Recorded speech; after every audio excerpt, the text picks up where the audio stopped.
오영훈 제주도지사가 들불축제 존폐 논란과 관련해 오름에 불을 붙여서는 안 된다는 입장을 밝혔습니다. 제주 제2공항 주민투표에 대해서는 반대한다는 입장을 재확인했습니다. 조인호 기자입니다. 산불 위험과 환경 파괴 논란 때문에 존폐 논란이 일고 있는 들불축제. 제주시는 수기영 원탁회의에서 축제는 유지하되 근본적인 변화가 필요하다는 권고안이 나옴에 따라 대안을 검토하고 있습니다. 오영훈 제주도지사는 제주도청 출입기자 간담회에서 들불 축제를 하더라도 오름 블로키 행사는 불가능하다는 입장을 밝혔습니다. 정월 대보름으로 시기를 앞당기더라도 화재 위험이 사라지는 것은 아니라며 이 같은 입장을 제주시에 전달했다고 밝혔습니다.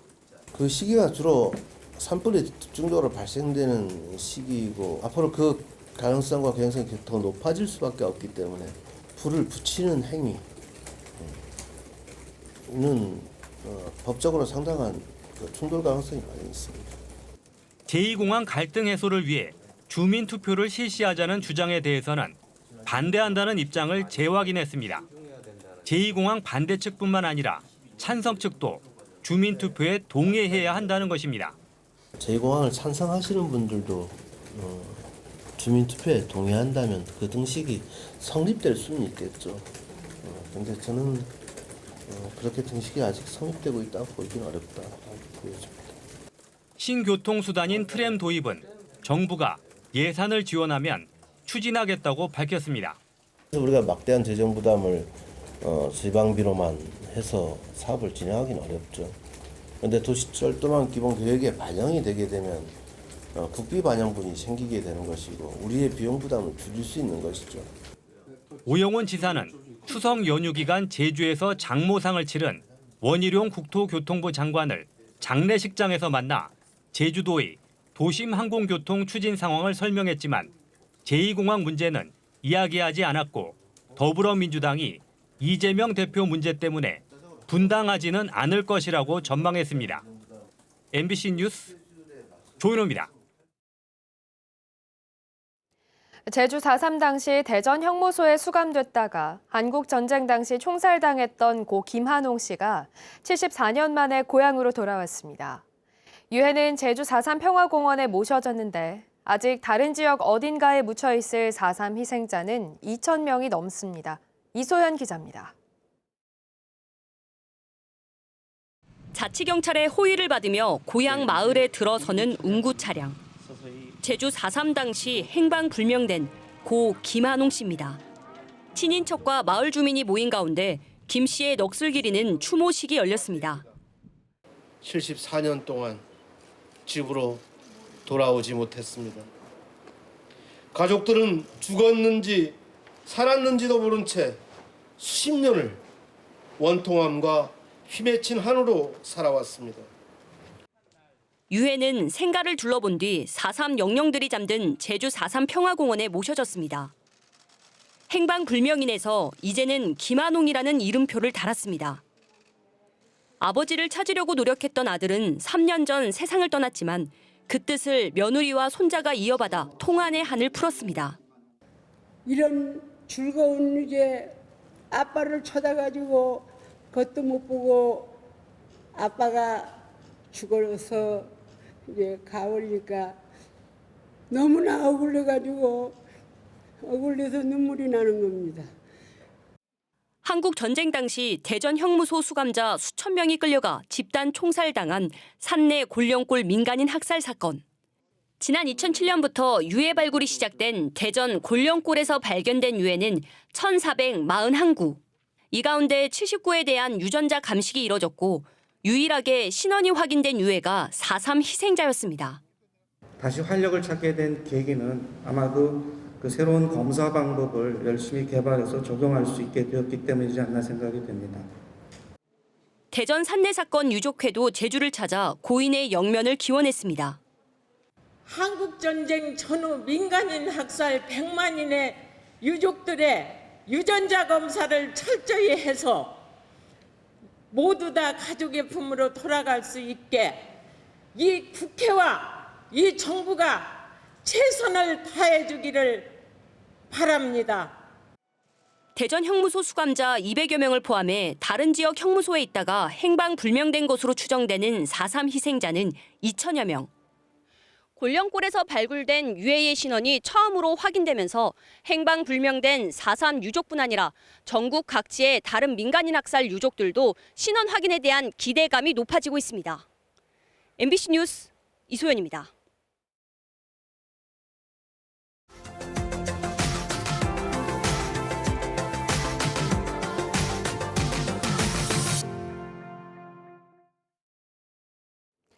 얼마 전 고대 가야 문명을 대표하는 가야 고분군이 유네스코 세계유산에 선정됐죠. 원주에서도 남한강변을 따라 남아있는 옛 절터 3곳을 묶어 세계문화유산 등재를 추진해온 만큼 다시금 관심이 높아지고 있습니다. 어디까지 진척됐고 가능성은 있는 건지 윤하은 기자가 취재했습니다.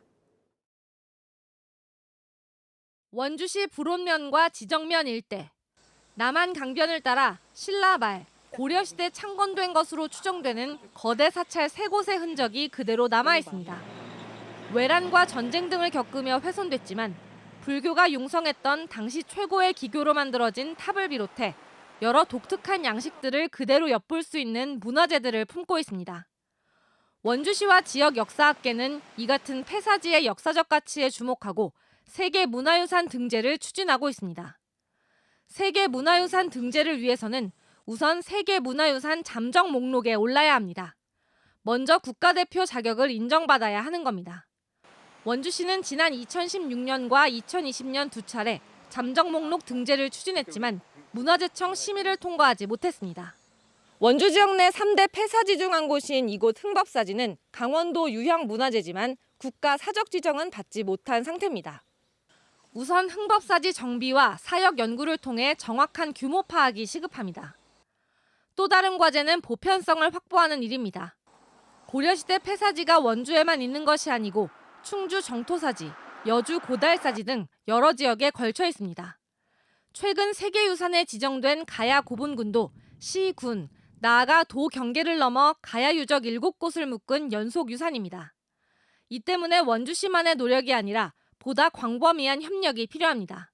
물류라든가 어떻게 보면 사람의 교류라든가 이런 게 불교를 중심으로 해서 이루어지고 그 중심에 원주에 있는 그 사찰 세계가 큰 역할을 했다라고 보시면 되겠습니다.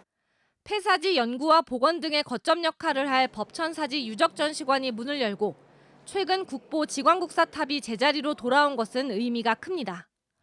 거돈사지와 흥법사지에 있었던 국보들은 아직 서울 국립중앙박물관에 가 있습니다.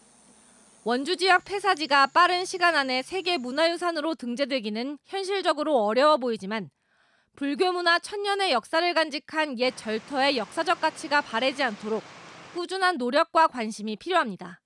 MBC 뉴스 윤하은입니다. 국내에 체류 중인 우수한 외국인 인력을 소멸 위기 지역 기업에 취업시키는 지역 특화형 비자 사업이 경북에서도 시범 운영되고 있습니다. 국내 대학을 졸업한 외국인 등 290명이 지역 기업에 취업해 인력난 해소에 물꼬를 트고 있는데요. 경상북도는 외국인에 대한 비자 발급 권한 일부를 아예 지방정부가 가져가는 광역비자 도입까지 추진하고 있는데 지역 소멸을 완화시킬 수 있을지 주목됩니다. 김경철 기자입니다. 의성의 한 마늘 가공업체, 파키스탄 출신의 희나 씨는 2달 전 이곳에 품질 관리직으로 취업했습니다. 6년 전 정부 초청 장학생으로 처음 한국에 온 뒤 경북대학교에서 농학 박사 학위까지 취득했지만 취업 비자를 얻지 못해 최근엔 다시 고국으로 돌아가야 할 처지까지 놓였습니다. 그런데 정부가 올해 인력난이 심각한 인구 감소 지역을 대상으로 지역 특화형 비자 사업을 시범 도입하면서 한국에 남을 수 있게 됐습니다. 지역 특화 비자 덕분에 일자리도 구하고 의성군의 가족과 함께 살 수 있어서 좋아요. 인구 감소 지역의 우수 외국인 인력을 5년간 취업시켜 이들이 지역에 정착할 수 있도록 하는 지역 특화형 비자 도입 덕분에 지역 기업들도 한시름 덜 수 있게 됐습니다. 젊고 또 이 똑똑한 친구들을 구하기가 어려운 상황이었는데 이번 기회에 군에서 그 지역 특화 비자로 좋은 인력을 구해 주셔갖고 상당히 저희들한테는 도움이 됩니다. 지역 특화형 비자로 올해 경북에 취업한 외국인 인재는 모두 290명.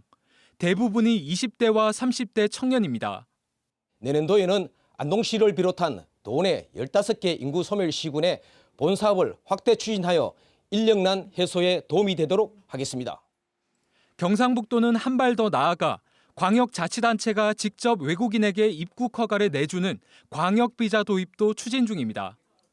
현재 법무부가 독점하고 있는 비자 발급 권한을 일부 넘겨받아 지역에 필요한 외국인 인재를 지역에서 주도적으로 데려오겠다는 구상입니다. 특히 지역 특화형 비자는 이미 국내에 체류 중인 외국인만 대상으로 하는 한계가 있는 만큼 광역 비자가 도입되면 외국인 인력 수급의 폭도 더 넓어질 거라 경상북도는 기대하고 있습니다. 지방자치단체장이 직접 해외에 나가서 타 지방자치단체하고 협력 관계를 맺고 서로 인력을 교류할 수 있는 그런 보다 적극적인 권한이 필요한 거죠. 관건은 법률 개정입니다. 광역 비자를 도입하기 위해서는 법 개정이 필요한데 지난해 발의된 관련법 개정안은 아직도 국회에서 계류 중입니다. MBC 뉴스 김경철입니다.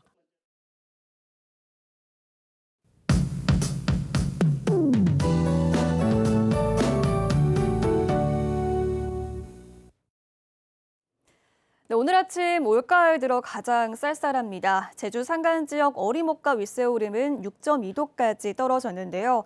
아침 출근길 얇은 겉옷 챙겨 입으셔야겠습니다. 제주시는 아침 기온이 16.9도로 어제보다 4도가량 내려갔습니다. 낮 기온 22도 안팎에 그쳐서 오늘 낮에도 서늘하겠고요. 주말에도 아침 저녁으로 쌀쌀함이 감돌겠습니다. 오늘 고기압의 가장자리에 들어서 구름의 양이 많겠는데요. 대체로 흐린 날씨 보이겠습니다. 현재 기온 보시면 동부 지역 16도, 서부 지역 17도 보이고 있고요. 산간 지역은 11도로 시작하고 있습니다. 낮 기온은 크게 오르지 않을 텐데요. 오늘 북부와 동부 지역 22도, 서부 지역 21도에 그치겠고 남부 지역 24도 안팎이 예상됩니다. 섬 지역도 어제와 달리 하늘빛이 흐리겠습니다. 제주 앞바다에 물결이 잦아들어서 선박 운항은 양호해지겠습니다. 현재 제주 남쪽 먼바다를 중심으로 풍랑주의보가 발효 중인데요. 물결이 4m까지 매우 높게 일겠고요. 현재 발효 중인 풍랑특보는 오늘 오전부터 늦은 오후 사이에 차차 해제되겠습니다. 주말인 내일은 흐리다가 저녁부터 비가 오기 시작하겠습니다. 일요일 오후까지 5mm 내외의 가을비가 내리겠는데요. 비의 양은 많지 않겠습니다.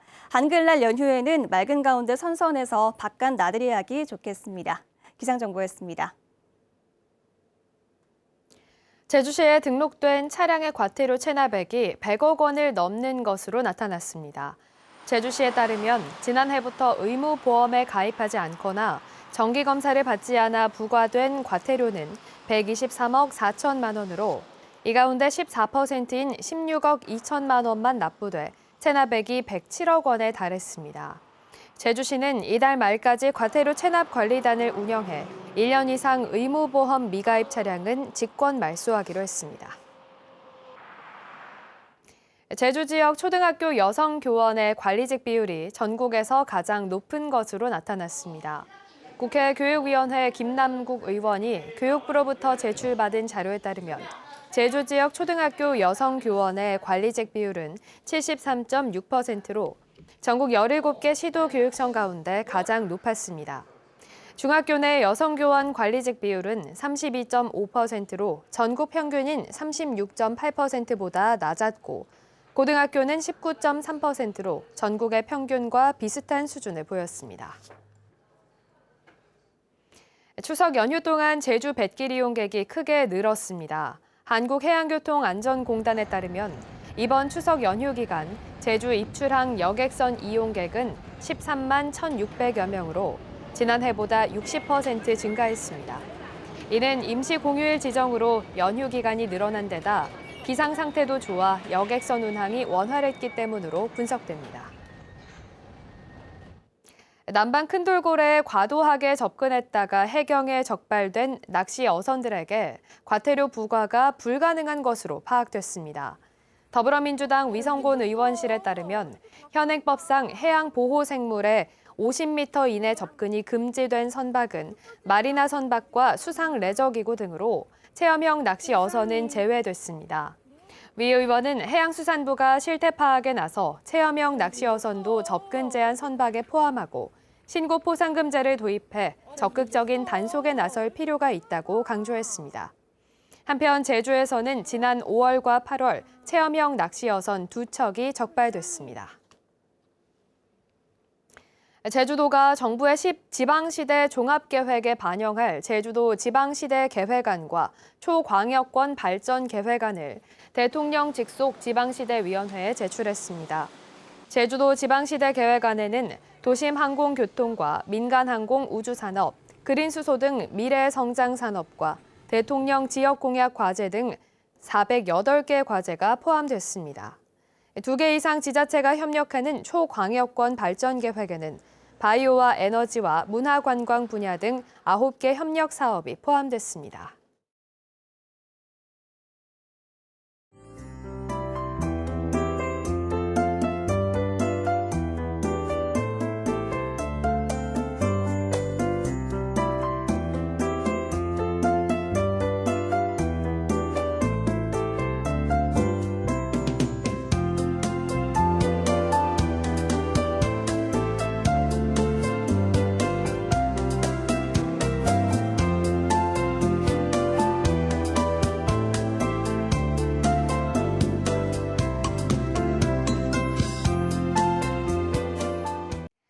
네, 뉴스투데이 제주를 마치겠습니다. 시청해주신 여러분 고맙습니다.